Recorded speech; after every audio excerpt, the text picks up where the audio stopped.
Pendant plus de 30 ans, Haïti n'a pas été gouvernée. Elle a été gérée comme un butin. Premier ministre après Premier ministre, sous couvert de stabilité, de dialogue et de transition, un même système s'est installé.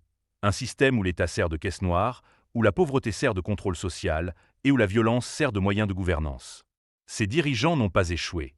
Ils ont réussi leur mission réelle: piller, détourner, protéger les réseaux et maintenir le peuple dans la dépendance.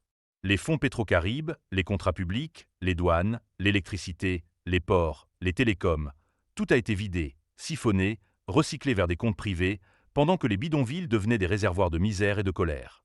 Mais le plus grave n'est pas le vol. Le plus grave, c'est la stratégie du chaos. Car un pays instable est un pays où les voleurs ne rendent jamais de compte. Des groupes armés ont été tolérés, financés, protégés ou instrumentalisés, non pas parce que l'État était faible, mais parce que l'État était complice. Pendant que les élites économiques sécurisaient leurs villas, leurs yachts et leurs comptes offshore, les quartiers populaires devenaient des zones de guerre, et la population, une monnaie d'échange politique. Et quand les scandales éclataient, quand les preuves s'accumulaient, quand les rapports sortaient, le système activait son autre ligne de défense: les institutions vidées de leur substance.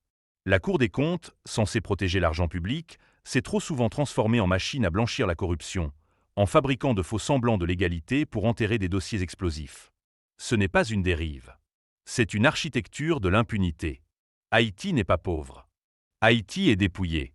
Et ceux qui ont occupé la primature pendant ces décennies ne sont pas de simples gestionnaires dépassés.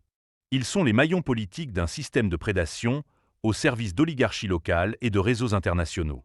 Aujourd'hui, le pays est en ruine, mais les responsables, eux, vivent bien.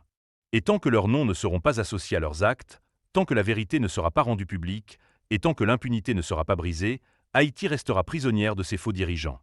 Abonnez-vous à Haïti Top News pour soutenir la chaîne. Haïti Top News, là où l'histoire refuse d'être effacée.